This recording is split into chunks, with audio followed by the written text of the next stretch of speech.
I said to them, I said, look, I know you're here, okay?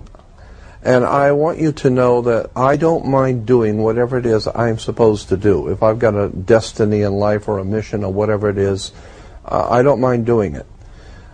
I was being exposed at a very early age to the really totally dark side, a side of the occult world that most people don't even want to think about. I woke up one night, middle of the night, and I went totally ballistic. When I woke up, there was an entity in the room, and it was, I cannot tell you how evil the presence was to my spirit. Whatever it was that was in my room was so profoundly evil. I said to them, I don't mind doing whatever it is I'm supposed to do.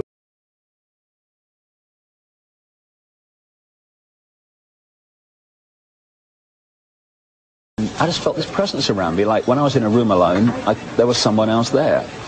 I remember sitting in the Kensington Hilton Hotel working for the BBC one night on the side of the bed, and I said to whatever, for God's sake, if there's something there, would you please contact me, because you're driving me up the wall.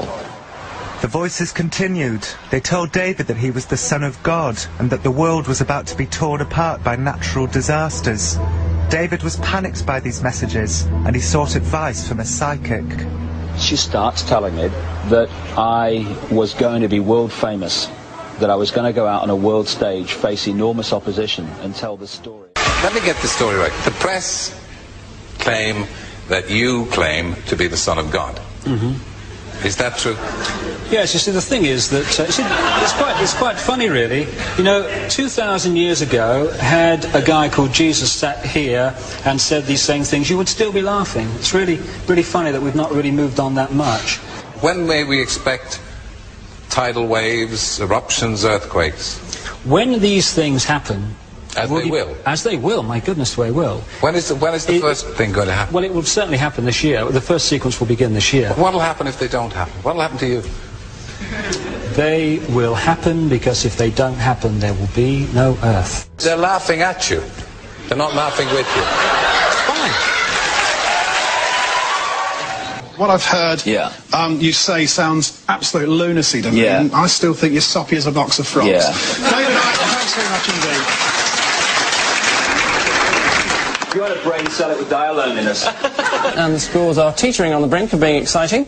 With Paul and David with 6, and with Ian and Nick with 13.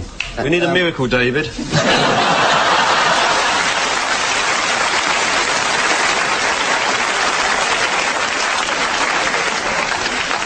Bless you, my child. This water tastes a bit like wine, doesn't it? Obviously, my family were, at the time, devastated, because, especially my children, because, you know, their dad was now a figure of ridicule. They were followed to school by journalists, or the kids at school took the mick mercilessly. And I said to them, I said, look, I know you're here, okay? And I want you to know that I don't mind doing whatever it is I'm supposed to do. If I've got a destiny in life or a mission or whatever it is, I don't mind doing it. But if it has something to do with you, then I'm going to ask you for 2 favors. Do not abduct me, because I don't want to go anywhere. And don't frighten me in my bedroom. I don't want to wake up and find something in my bedroom I can't handle, okay? So don't mess with me, and don't scare me to death, and I don't want to go anywhere. But if I'm supposed to do something, if there's a divine plan of some sort where I'm supposed to play, then open the door, show me what I am to do, and leave me alone. And I thanked them, and I got back in the car and drove back, and that was it. About a month later, now we're at the beginning of summer, I get a phone call from Paul, my publisher, who lived in Escondido, right down by San Diego. And he's telling me about this young lady who was a past life regressionist. And he said, you got to go see this girl, she's sensational. Being a very spiritually inclined past life regressionist type of person, she has you lay on the table and take your rings off and your watch, and she's setting up the candles and lighting candles and doing some sort of a little ritual thing. And I'm just laying there watching her. I mean, Paul says she's great, we'll find out. And she's talking to someone, And I'm laying there watching her, and she's talking to someone. And I said, who are you talking to? And she said, oh, I'm talking to your friends who brought you here. And I said, oh, okay. Brought me to your house? She said, no, no, no, no. Your friends who brought you to the earth. You've come here from another place, and they have brought you here to do something. I said, I've often wondered about that. Where did I come from? I mean, really, what am I doing here? And she says, well, and I'm just telling you what she said. She said, they are Pleiadians, and they have brought you here to do something. And you are ultimately going to be a emissary, was the word, an emissary for them. They're going to channel through you. They're going to use you, and they will speak through you. And they have been preparing you for many, many years. I said, oh, okay. I don't know. And then she goes on lighting some more candles, and then she starts talking again, and then she's laughing. And I said, what are you laughing at? And she said, oh, they told me something funny about you. And I said, what? And she said, they said that about a month ago you drove up to see Joe and Pat up at Little Alley Inn in a convertible you rented, and you sat on the back of the hood with your feet in the back seat, and you told them you didn't mind doing what you're supposed to do, but you didn't want to be abducted or frightened in your bedroom, and they thought that was funny. Now, at that moment, I became very disorientated. I said, whoa, nobody knew I did that. No one knew I did that. I didn't tell anyone. And she said, yeah, they knew. She said, they're telling me you went back out there because you didn't want to go out there at night because they scared you the last time. But that you went out there and sat on the back of your car, and they thought that was funny. And I said, why would they see humor in a human being frightened? And she said, because if you knew who you really were, you know, that would sound kind of silly. And so I respected that. I am just telling you what she said. But to me, that was a very powerful emotional experience talking to her, because she told me things that no one could have known but myself. I was being exposed at a very early age to the really totally dark side, a side of the occult world that most people don't even want to think about. Whatever it was that was in my room was so profoundly evil. I woke up and there was an angel. All I can tell you is it was a typical what you would vision an angel to be, with huge, beautiful wings glowing. But I could not see the face very well, and I realized the moment I saw it, it was neither male nor female.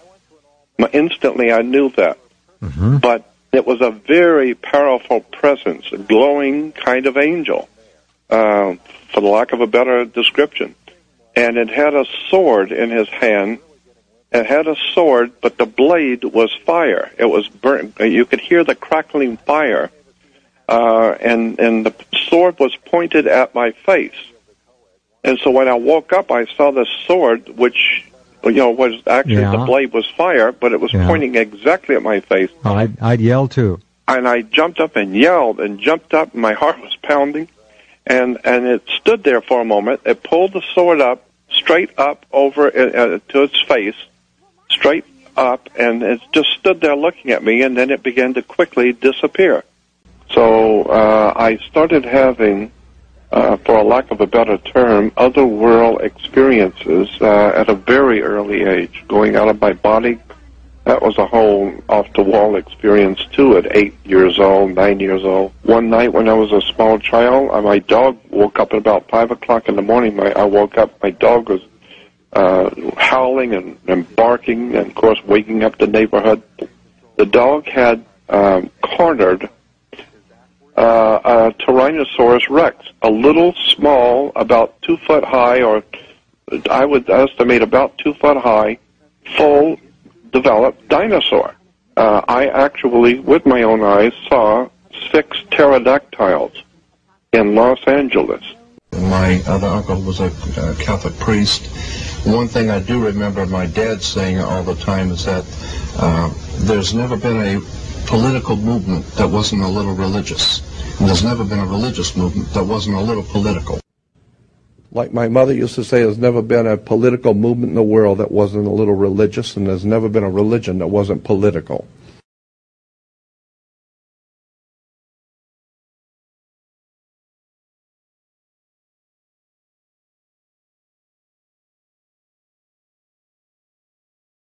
I was being exposed at a very early age to the really totally dark side, a side of the occult world that most people don't even want to think about.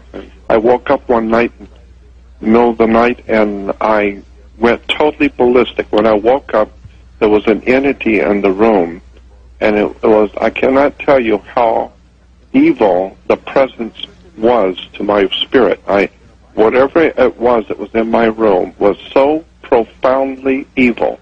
And I said to them, I want you to know that I don't mind doing whatever it is I'm supposed to do.